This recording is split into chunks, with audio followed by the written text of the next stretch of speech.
2-0-1-1-8-8.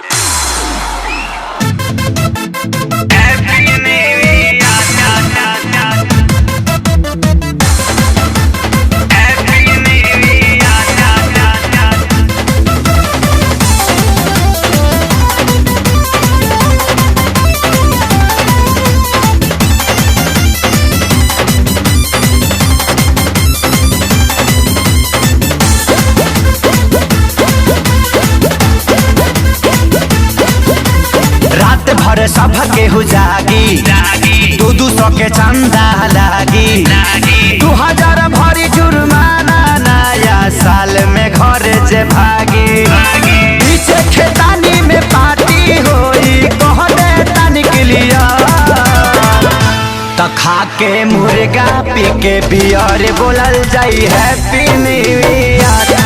खा के मुर्गा पी के बियर बोलल जाई हैप्पी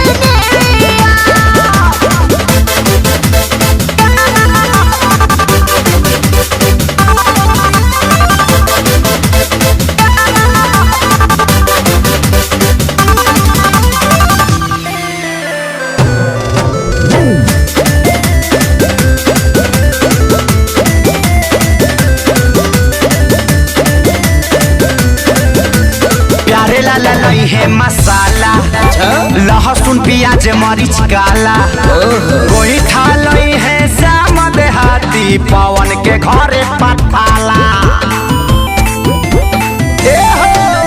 प्यारे लाल लई है मसाला लहसुन प्याज मरीच काला श्याम देहाती कोई खा ले रही है पवन के घरे पठाला बरुआ तेल ज्यादा ले रही है धनिया पत्ता हरिया खा के मुर्गा पी के बियर बोलल जाई हैप्पी न्यू ईयर। खा के मुर्गा पी के बियर बोलल जाई हैप्पी न्यू ईयर।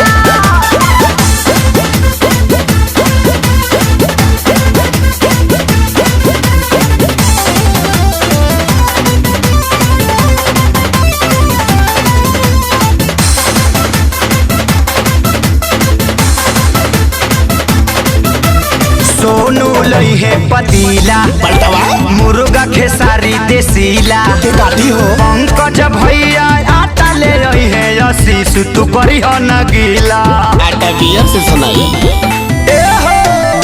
सोनू लई है पतीला मुर्गा खेसारी देसीला धनंजय भैया आटा ले रही है करी हो न बिकी गीला बोतल गिलास विकास ले रही है पानी पियई है रात भर तो खा के मुर्गा पी के बियर बोलल जाई हैप्पी न्यू ईयर।